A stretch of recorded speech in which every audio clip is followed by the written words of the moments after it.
Radio Adventiste Bethany de Pétionville, la radio qui vous parle de Jésus.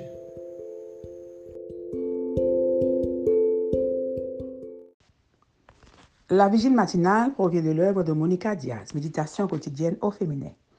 La méditation de ce matin, aujourd'hui, 2 juillet 2024, est tirée de Romains 12, verset 15. Réjouissez-vous avec ceux qui se réjouissent. Rien à envier. Page 192.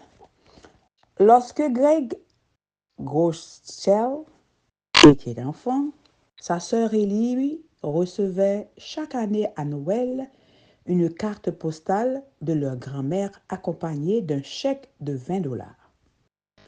Lorsque sa sœur ouvrait sa carte postale, elle s'écriait « Regarde, grand-mère, m'a donné $20. Et toi ?»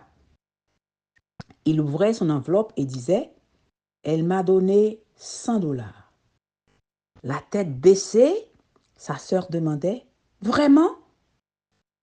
Mais avant qu'elle puisse vérifier, Greg avait déjà plié son chèque et était parti. Sa sœur était si triste qu'elle en pleurait, jusqu'à ce que la grand-mère découvre ce qui se passait. Ce Noël-là, Greg a ouvert sa carte postale, a vu son chèque de $20 et s'est écrié « Grand-mère m'a envoyé $100. » Sa sœur a ouvert son enveloppe et s'est exclamé « Moi aussi » en montrant le chèque à son frère. C'était vraiment $100.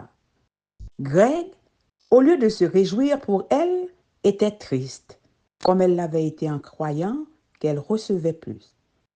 La Bible dit « Réjouissez-vous avec ceux qui se réjouissent », mais comme il est difficile de voir de beaux yeux sur le visage des autres.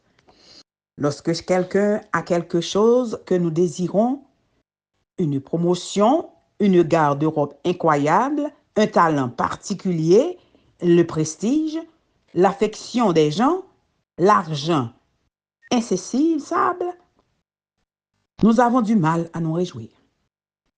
Mais étant donné qu'il y aura toujours quelque chose que nous voudrons avoir et que nous ne pourrons pas avoir, alors que d'autres non, nous vivrons dans le ressentiment si nous n'abandonnons pas cette habitude toxique d'envier les autres.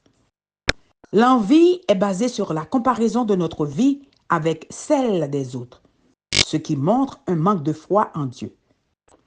Si Dieu sait ce qui est le mieux pour nous, nous devons lui faire confiance pour nous le donner.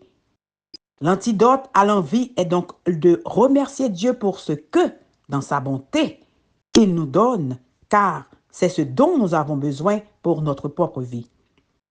Quand avez-vous fait le point pour la dernière fois sur les bontés que vous recevez de Dieu? Tite dit, car nous aussi, nous vivions dans la méchanceté et l'envie. Mais lorsque Dieu, notre Sauveur, a manifesté sa bonté et son amour pour les êtres humains, il nous a sauvés, non point parce que nous aurions accompli des actions justes, mais parce qu'il a eu pitié de nous. Il nous a sauvés et fait naître à une vie nouvelle par le Saint-Esprit et nous permet de recevoir la vie éternelle que nous espérons. Merci mon Dieu pour l'espérance, pour la vie éternelle, pour le salut. Tes dons sont si nombreux et si grands que je n'ai vraiment rien à envier à personne. Tes dons sont si nombreux et si grands que je n'ai vraiment rien à envier à personne. Amen, amen, amen. Rien à envier. Que Dieu vous bénisse. Bonne journée.